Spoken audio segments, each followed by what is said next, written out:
இப்போ நீங்களும் காலையில் நடந்து சொல்லி நாங்களும் காலையில் நடந்து வச்சுட்டு இருக்கோம். இப்போ நாங்கள் எதுக்காக இங்கே வந்திருக்கோம், எதுக்காக ப்ரெஸ் மீட் கூப்பிட்டோம்னா, பறந்து போங்கிற படம் நல்லா ஓடுது, மக்கள் அதை ரசிக்கிறாங்க. நீங்கள் சப்போர்ட் பண்ணீங்கன்னா அது இன்னும் 4 பேர்ட்ட போய் சேரும். இது இல்லை, நான் சொல்லி முடிச்சுக்கிறேங்க. இதுதான் எங்களுடைய நோக்கம். இந்த ப்ரெஸ் மீட்டுடைய நோக்கம் எங்களுக்கு அது.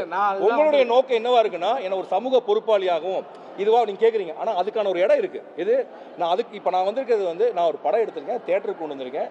அந்த தேட்டரில் ப்ரொமோட் பண்ணுறதுக்காக நான் வந்திருக்கேன். ரைட்டா? இதான் என்னுடைய வேலை. உங்களுடைய வேலை கேள்வி கேட்பது. நான் இப்போ உங்களை பணிவன்போடு கேட்கறது என்னன்னா, இந்த படத்தினுடைய மகிழ்ச்சியை கொண்டாடத்தை கொண்டு போய் சேர்க்கணும்னு நான் நினைக்கிறேன். இந்த நீங்கள் கேட்கக்கூடிய கேள்விகளுக்கான பதில் இந்த படத்துக்குள்ளேயே இருக்கு.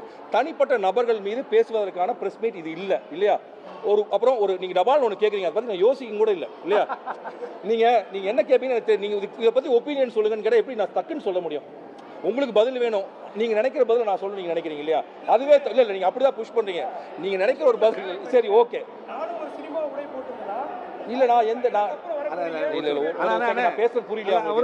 நாங்க உள்ள வந்து மக்களை பார்த்து பேசியிருந்தோம். அவங்க என்ன சொன்னாங்க, வெளியில வந்து வாங்க நிறைய கேள்விகள் இருக்குன்னு கேட்டாங்க. நாங்க இங்க வந்தது பறந்து பத்தி நீங்க கேட்க போறீங்கன்னு நினைச்சோம்.